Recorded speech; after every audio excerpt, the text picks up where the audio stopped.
सभापति महोदय, आज इस सदन में जिस विषय पर चर्चा हो रही है वह काफ़ी महत्वपूर्ण है और हमारी भावी पीढ़ी से जुड़ा हुआ है।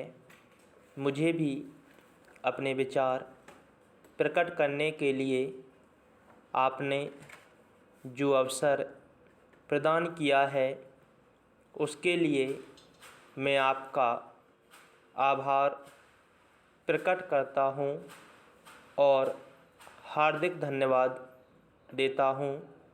शिक्षा जैसे विषय पर बहुत कुछ कहा जा सकता है, क्योंकि मेरे हिस्से में बहुत कम समय आया है और मेरे से पूर्व कई माननीय सदस्य इस विषय पर अपने विचार प्रकट कर चुके हैं।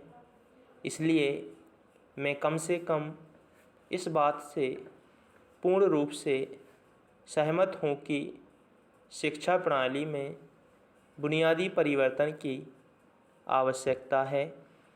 मैं समझता हूँ कि कई वर्षों से शिक्षा प्रणाली में परिवर्तन नहीं किया गया है। देश की परिस्थितियों के अनुसार शिक्षा प्रणाली बनाई जाती है। आज की शिक्षा प्रणाली पुरानी परिस्थितियों के अनुसार निर्धारित की गई थी, जो आज के समय के अनुसार ठीक नहीं है। आज देश को प्रगति की ओर ले जाने के लिए जिन साधनों की ज़रूरत है उन्हीं के अनुसार शिक्षा प्रणाली बनाई जानी चाहिए। इसलिए मेरा निवेदन है कि शिक्षा प्रणाली में परिवर्तन किया जाए, ताकि जो नवयुवक पढ़कर आएँ वे देश के विकास के लिए कार्य करने योग्य सिद्ध हो सकें।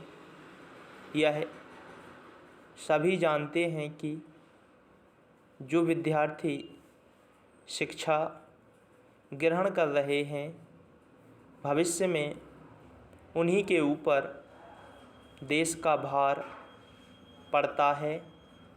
आज हम सभी को गंभीरता से यह विचार करना है कि हम किस प्रकार की शिक्षा अपने नवयुवकों को दें, जिससे वे सही रूप से देश का भार संभाल सकें।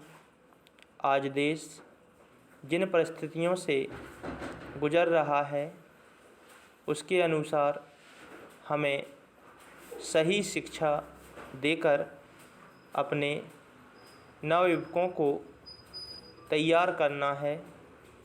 इससे न केवल युवा पीढ़ी को नई दिशा मिलेगी, बल्कि देश को भी एक गति मिलेगी।